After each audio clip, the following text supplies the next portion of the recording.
Bismillahirrahmanirrahim. Assalamualaikum warahmatullahi wabarakatuh. Innal hamdalillah nahmaduhu wa nasta'inuhu wa nastaghfiruh wa na'udzu billahi min syururi anfusina wa sayyiati a'malina. May yahdihillahu fala mudilla lahu wa may yudlilhu fala hadiyalah. Asyhadu an la ilaha illallah wahdahu la syarikalah wa asyhadu anna Muhammadan abduhu wa rasuluhu la nabiyya ba'dah. Allahumma shalli wa sallim wa barik ala hadzal nabiyil karim wa ala alihi wa ashabihi ajma'in, amma ba'du. Qala Allah ta'ala fil Qur'anil Karim, a'udzu billahi minasyaitonir rajim. Bismillahirrahmanirrahim. Ya ayyuhalladzina amanu taqullaha haqqa tuqatih wa la tamutunna illa wa antum muslimun. Wa qala Nabi sallallahu alaihi wasallam, may yuridillahu bihi khairan yufaqihu fid din. Sadaqallahul azim wa sadaqa rasul. Allahumma arhamna bil Qur'an. Masyarakat muslimin, ibu bapak sidang jamaah ta'lim arsyadakumullah. Pertama dan utama bersyukur kita kepada Allah Subhanahu wa taala. Malam hari ini kembali kita dipertemukan dalam majelis yang mulia ini, insyaallah. Mudah-mudahan keberkahan senantiasa menyertai kita, keberkahan dalam ilmu, keberkahan dalam amal, kemudian kita diberi keistiqomahan dalam menjalankan ketaatan kepada Allah Subhanahu wa taala sampai akhir zaman nanti. Amin ya rabbal alamin. Selanjutnya, agar majelis pada malam hari ini bertambah barokah, mari kita sama-sama berdoa kepada Allah Subhanahu wa taala. Saya bacakan kemudian ditirukan. Yang pertama, kita minta kepada Allah Subhanahu wa taala akan 3 hal. Allahumma inna nas'aluka ilman nafi'a wa rizqan thayyibah wa amalan mutaqabbala. Allahumma inna nas'aluka fi'lal khairat wa tarkal munkarat. Raditu billahi rabba wa bil islami dina wa bi Muhammadin nabiyya wa rasulah. Rabbi zidni ilma warzuqni fahma. Amin. Masyarakat muslimin arsyadakumullah. Tadi sekitar jam 3-an jelang asar, setelah asar, ada seseorang telepon saya sambil nangis-nangis. Ternyata beliau adalah istri dari salah seorang anggota pengajian di Solo Baru. Menyampaikan bahwa suaminya saat ini tadi ba'da asar sedang berada di UGD Panti Kusala. Kemudian beliau menyampaikan, kenapa sampai di UGD? Tiba-tiba mendadak ini blank. Jadi salah satu peserta kajian ini dibawa ke UGD itu karena blank. Artinya tidak ingat sama sekali. Bukan sadar, tapi termasuk ketika bacaan-bacaan sholat tidak ingat. Gerakan-gerakan sholat tidak ingat. Ketika diingatkan oleh istrinya tadi saat di UGD agar sholat, bingung. Ki sholatnya piye, aku kon piye, harus baca apa, gerakannya lupa. Istri nangis-nangis. Padahal ini termasuk grup, termasuk Ustadz Wahyu itu masuk di dalamnya. Bacaan Al-Qur'annya sudah cukup bagus, kebiasaan hariannya, ibadahnya bagus. Tetapi qadarullah, tadi beliau diuji oleh Allah Subhanahu wa taala, mendadak, ujian mendadak. Tidak ingat sama sekali. Saya juga belum tanya. Tadi dokter, teman saya dokter baru saya ajak diskusi terkait dengan apa yang harus dilakukan. Karena tadi istrinya tanya kepada saya, sholatnya gimana Pak Ustadz? Bacaan sama sekali tidak ingat, gerakannya juga nggak ngerti apa yang harus dilakukan. Akhirnya saya sampaikan, lakukan saja yang bisa. Kenapa? Karena diangkat pena dari seorang itu dalam keadaan 3 hal. Yang pertama, orang yang tidur sampai dia bangun. Yang kedua, orang yang gila sampai tersadar. Yang ketiga apa Pak Anas? Hilang ingatan. Yang ketiga saya agak lupa. Intinya lakukan sebisanya. Kalau memang gerakan saja dia sudah lupa, bacaan sudah lupa, apa yang dia bisa? Bagaimana cara wudunya? Kalau nggak bisa wudu ya dibantu dengan tayamum. Gimana kalau nggak bisa gerakan tangannya? Dibantu saja. Artinya tangannya ditempelkan ke tembok kalau bisa, kalau nggak bisa ya ke kasur itu, ya ke bantal juga boleh. Kemudian disapukan ke muka, kemudian ke telapak tangannya sampai pergelangan, cukup. Kemudian saya anjurkan supaya memperbanyak istighfar.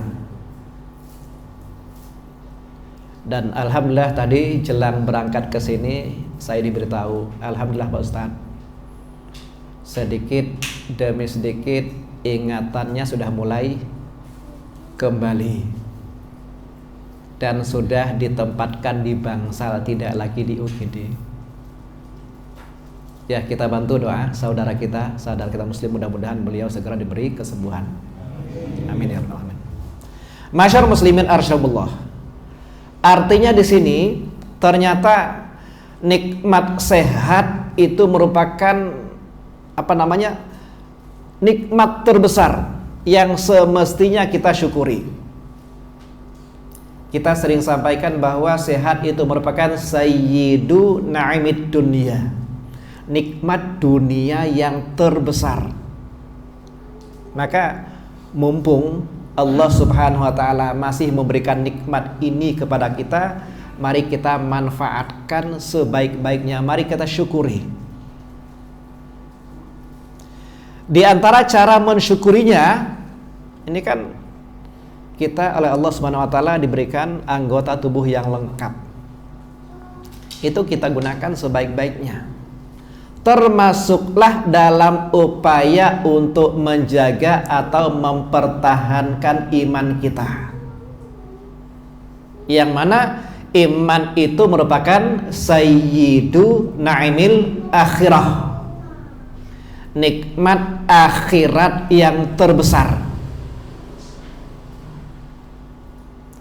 Hari ini masyarakat muslimin arsyadakumullah, ujian iman itu sedemikian dahsyat.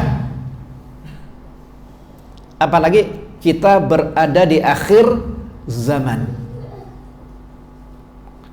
Ini Bapak Ibu yang ada di sini kira-kira sadar nggak bahwa kita ini hidup di akhir zaman?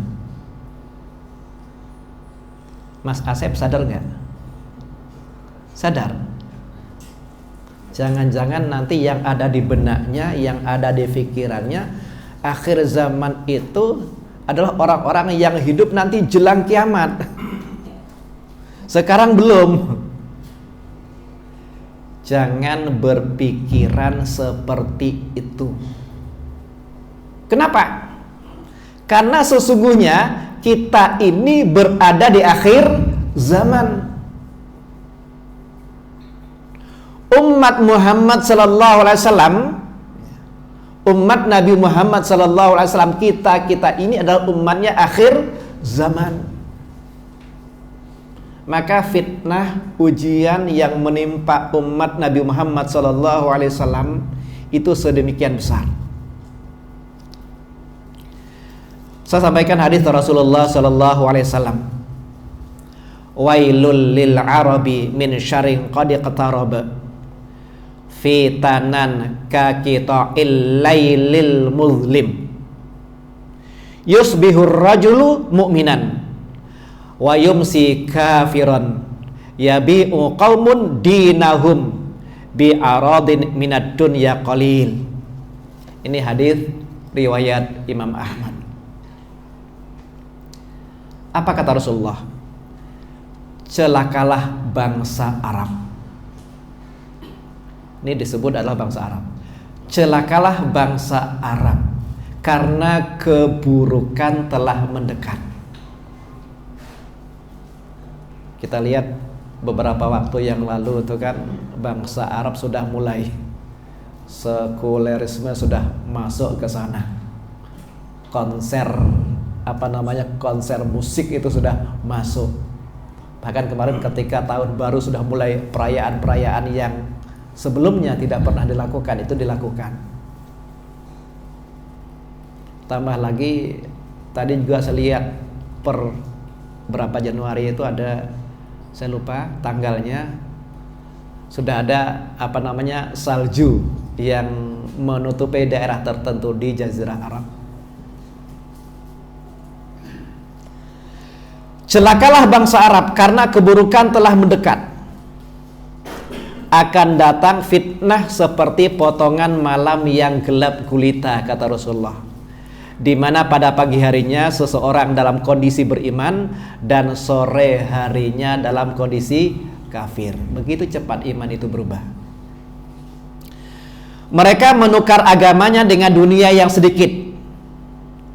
Pada saat itu orang yang berpegang teguh kepada agamanya bagaikan orang yang memegang bara api atau duri. Ini penggambaran sebuah kondisi fitnah yang menimpa umat Islam khususnya di akhir zaman. Jadi umat Islam akan ditimpa ujian demi ujian yang menggerus agama mereka sedikit demi sedikit secara perlahan-lahan. Kondisi di mana seseorang tidak lagi memperdulikan agamanya. Masyar muslimin arsyadakumullah,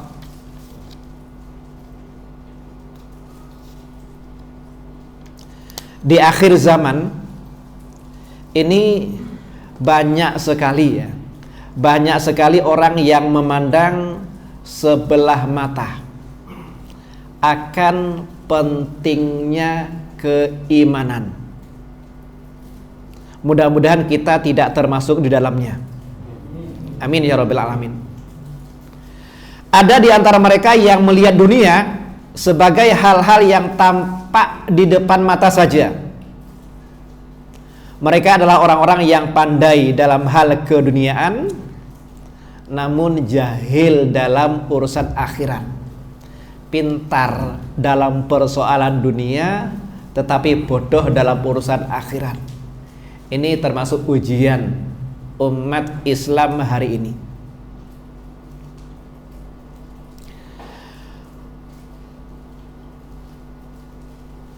Orang-orang musyrik beranggapan, orang musyrik Orang musyrik itu beranggapan bahwa kehidupan dunia itu hanya sekali. Nah, kita nanti jangan terpengaruh dengan orang-orang musyrik. Jadi orang-orang musyrik itu menganggap bahwa kehidupan dunia hanya sekali. Yang bisa membinasakan mereka itu hanya waktu, hanya masa. Kemudian setelah mereka binasa, anggapan mereka itu tidak ada lagi pertanggungjawaban. Urusan telah selesai, penaan. Binasa ya binasa. Jadi tidak ada hari kebangkitan. Tidak ada pertanggungjawaban nanti dalam kehidupan setelah mati. Ini anggapan orang-orang musyrik yang keliru. Allah katakan dalam Quran surat Al-Jathiyah ayat 24. Dan mereka berkata, orang musyrik, kehidupan ini tidak lain hanyalah kehidupan di dunia saja. Kita mati dan kita hidup, dan tidak ada yang akan membinasakan kita kecuali masa. Itu anggapan orang-orang musyrik. Tetapi kita sebagai orang yang beriman tentu tidak beranggapan seperti itu. Kita meyakini adanya hari berbangkit. Kita meyakini adanya hari pembalasan. Kita meyakini adanya hari kiamat. Kita meyakini adanya pertanggungjawaban setelah mati. Kita meyakini adanya surga. Kita meyakini adanya neraka. Itu orang-orang mukmin.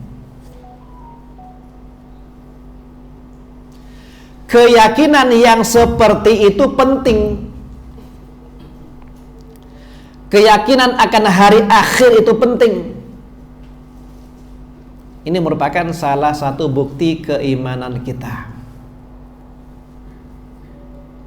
Salah satu bukti keimanan kita, yakin mengimani hari akhir. Masyarakat muslimin arasrabullah, iman adalah sesuatu yang sangat berharga. Sepakat atau tidak? Iman adalah sesuatu yang sangat berharga.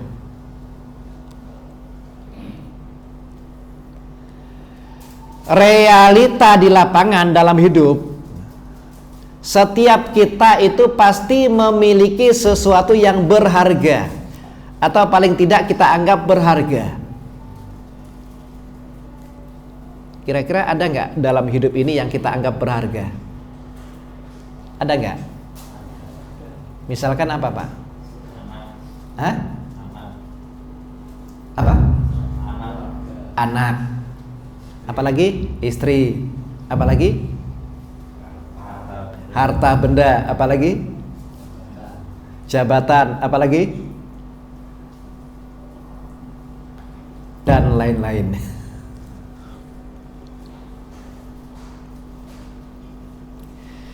Kalau kita memiliki sesuatu yang berharga, perlakuan kita terhadapnya kira-kira seperti apa?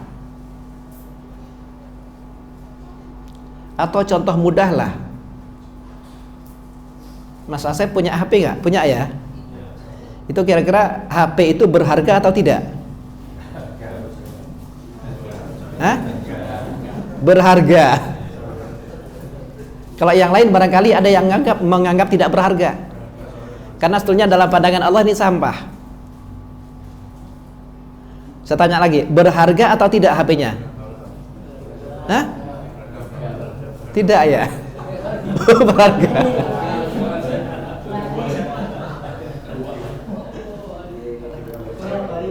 Kebetulan malam Rabu yang lalu saya juga, ya walaupun temanya beda, tapi ini saya selipkan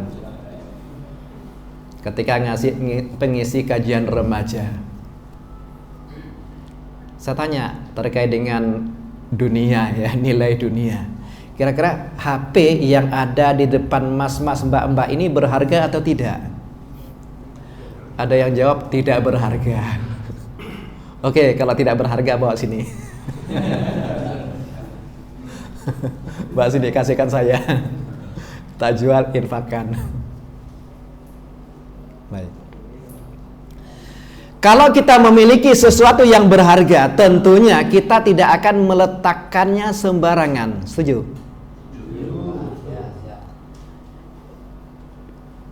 Kalau hilang, kan ada rasa khawatir.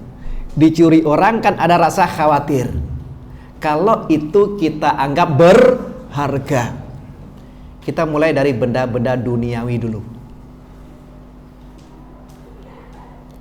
Artinya fitrah kita, kalau memiliki sesuatu yang berharga, pasti itu akan kita jaga. Kita perhatikan, tidak kita taruh sembarangan, tidak kita letakkan sembarangan. Anak tadinya berharga ya. Anak berharga. Jadi misalkan ada seorang ibu ngajak anaknya ke mall misalkan ya, tempat keramaian atau pasar Klewer atau apa yang ramai itu. Punya anak satu-satunya usia balita. Apa yang kira-kira dilakukan? Tentunya kan akan dijaga, diawasi betul. Jangan ikut-ikutan seperti yang beredar di medsos itu. Ibunya asik main HP, anaknya hanya ngikut dia. Diculik. Ada yang ketelisut, ada yang diculik orang. Nauzubillah min dzalik. Terkait dengan ini saya punya pengalaman anak ya. Sekitar tahun 2000-an. Sekitar tahun 2000-an kalau tidak salah, itu saya masih aktif jualan pakaian. Dibuat pakaian, sebagian dibuat, sebagian ngambil di tempat kakak yang memang konveksi. Jadi banyak pasar, saya tiap hari itu ke pasar Klewer, setor pakaian ke grosir kala itu. Kemudian ke pasar Tawang Sari setiap wage, setiap pon tuh ke pasar Nggawo, Kartosuro, sampai Simo Boyolali, Karangpandan itu kan, ke pasar. Sukoharjo, banyak pelanggan di Sukoharjo itu. Jadi yang agak laris tuh saya Klewer sama Gawo. Cuman Klewer itu ngambil untungnya bisanya sedikit. Tapi ngambilnya banyak. Karena grosir itu, grosir. Saingannya banyak. Gawo agak banyak. Kala itu anak saya sudah 2. Yang pertama usia TK, pas hari Ahad, hari Minggu itu saya ajak. Yang kedua itu umur 2 tahun. Umur 2 tahun. Baru bisa jalan tapi kurang begitu. Ya usia 2 tahun.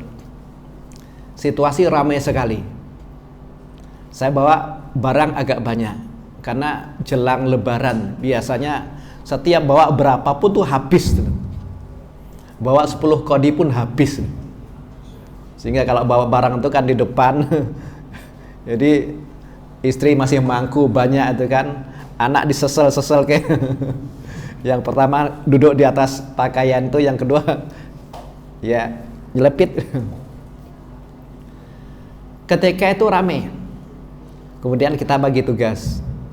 Saya punya anu sendiri karena sudah punya pelanggan kan, nama-namanya sudah jelas. Nanti istri saya ke sana, saya ke sini.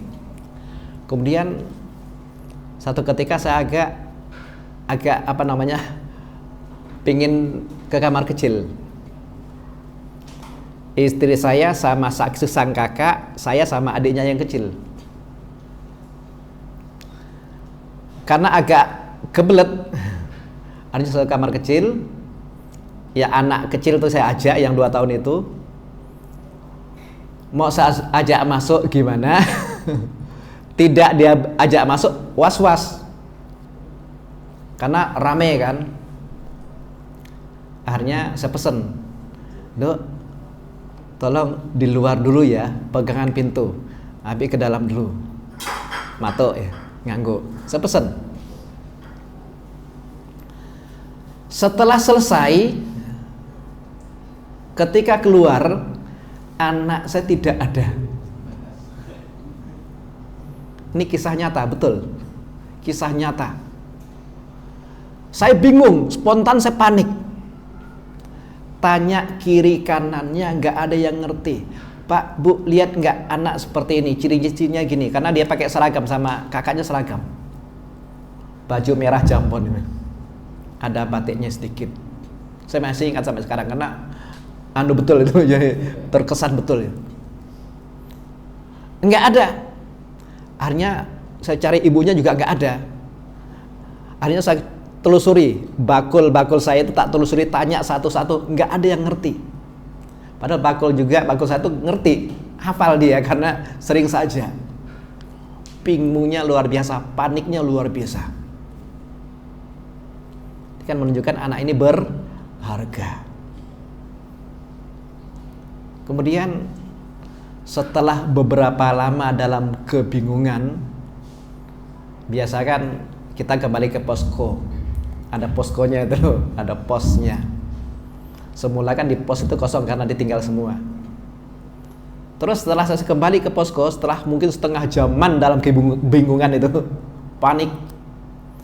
Tahu anak saya yang kecil tuh ada di situ beserta ibunya sama kakaknya. Saya nggak bisa ngomong.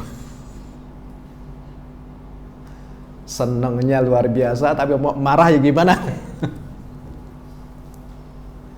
Usut punya usut, ternyata ibunya juga nggak ngerti.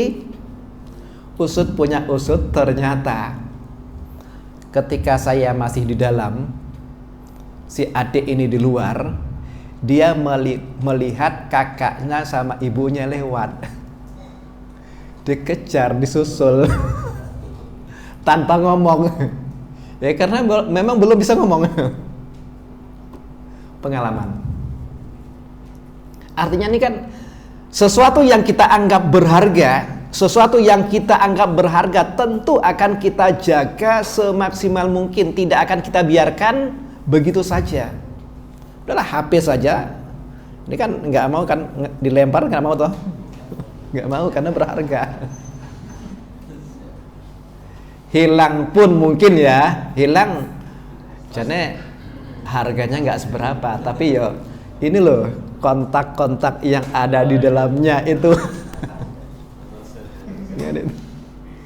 Saya juga merasakan ketika HP kecemplung kalen itu kan, nggak bisa apa-apa kan, akhirnya hilang semua. Ini dunia, sesuatu yang berharga di dunia. Padahal harta itu belum tentu bisa menyelamatkan kita. Bahkan sangat mungkin dia bisa membinasakan kita. Itu harta. Harta yang kita jaga mati-matian. Yang kaya barangkali punya rumah mewah, mobil mewah. Itu kan belum tentu bisa menjadi penyelamat kita. Bisa jadi malah membinasakan kita kalau tidak kita landasi dengan iman.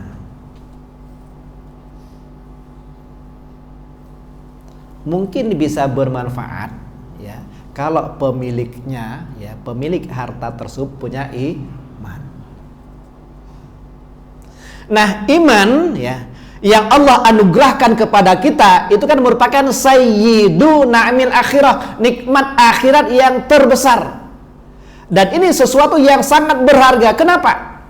Karena iman itu bisa menjadi penyelamat kita dalam 3 fase kehidupan sekaligus.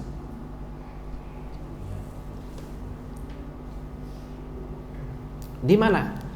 Yang pertama pada fase kehidupan ketika kita masih hidup di dunia.